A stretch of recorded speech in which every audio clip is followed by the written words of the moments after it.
សូមជម្រាបសួរមេដាបៃតានិងអាណាព្យាបាលសិស្សទាំងអស់គ្នាតើលោកអ្នកបានដឹងទេថាឆ្នាំសិក្សា2024និង25នឹងឈានមកដល់ការបញ្ចប់ឆាប់ៗនេះហើយដូចនេះគឺមានន័យថាជាពេលវេលាដ៏សមរម្យមួយដែលលោកអ្នកកំពុងគិតអំពីការសិក្សាបន្ទាប់របស់កូនជាទីស្រឡាញ់របស់លោកអ្នកឆ្នាំសិក្សាថ្មី2025និង2026នឹងឈានមកដល់ខាងមុខនេះឆាប់ហើយបើសិនជាលោកអ្នកកំពុងស្វែងរកសាលារៀនដែលផ្ដល់ភាពកក់ក្ដៅការថែទាំល្អនិងបរិយាកាសសប្បាយរីករាយសម្រាប់កូនរបស់លោកអ្នកក្នុងការរៀនសូត្រនិងលូតលាស់លោកអ្នកអស់ក្តីបារម្ភហើយសាលារៀន DK School House នៅទីនេះដើម្បីជួយសម្រេចក្តីបំណងរបស់លោកអ្នកសាក់ទីទៅមើលគឺយើងបានបង្កើតនៅគេហទំព័រ website ថ្មីដើម្បីមានភាពងាយស្រួលសម្រាប់លោកអ្នកក្នុងការស្វែងរកព័ត៌មានទាំងអស់នៅក្នុងទីកន្លែងតែមួយសូមណែនាំនៅគេហទំព័រថ្មីរបស់ពួកយើងងាយស្រួលក្នុងការប្រើប្រាស់ដោយគ្រាន់តែចូលទៅក្នុងគេហទំព័រ website មួយនេះនៅក្នុងកុំព្យូទ័រឬទូរស័ព្ទរបស់លោកអ្នកសូមស្វាគមន៍មកកាន់គេហទំព័រថ្មីរបស់ពួកយើងតោះសាកចូលមើលបន្តិចមើលចុចលើពាក្យ Contact us now អ្នកនឹងអាចតាក់ទងមកសាលាតាមរយៈកម្មវិធី Telegram ដោយផ្ទាល់ចង់ស្វែងយល់ពីសាលា DK School House បន្ថែមទៀតសូមចុចលើរូបតំណភ្ជាប់គេហទំព័រខាងក្រោមហើយអ្នកនឹងត្រូវបញ្ជូនទៅគេហទំព័រផ្លូវការរបស់ពួកយើងដើម្បីស្វែងយល់បន្ថែមអំពីបេសកកម្មរបស់សាលាកម្មវិធីសិក្សាដ៏ពិសេសនិងព័ត៌មានជាច្រើនទៀត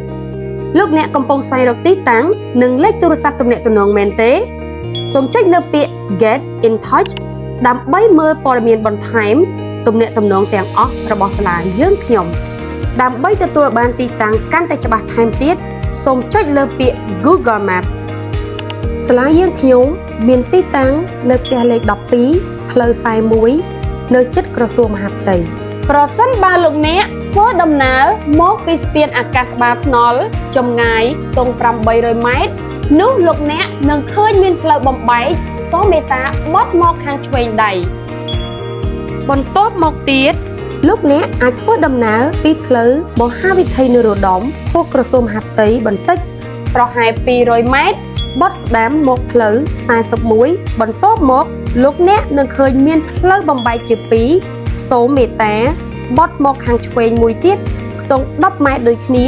នោះលោកអ្នកនឹងមកដល់ទីតាំងរបស់យើងខ្ញុំ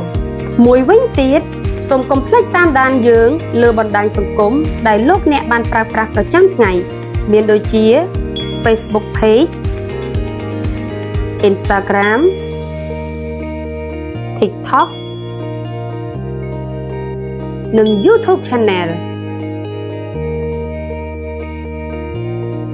ងាយស្រួលថែមទាំងរហ័សហើយមានគ្រប់ព័ត៌មានទាំងអស់នៅក្នុងទីកន្លែងតែមួយពួកយើងនឹងរងចាំលោកអ្នកនៅទីនេះនៅសាលា DK School House មិនមែនគ្រាន់តែជាសាលារៀននោះទេតែជាទីកន្លែងដែលអាចឲ្យកូនលោកអ្នករៀនសូត្រលូតលាស់និងធ្វើឲ្យកូនជាទីស្រឡាញ់របស់លោកអ្នកមានពន្លឺនាពេលអនាគតសូមអរគុណសម្រាប់ការទស្សនាហើយយើងសង្ឃឹមថានឹងបានជួបលោកអ្នកឆាប់នេះនៅសាលារៀន DK School House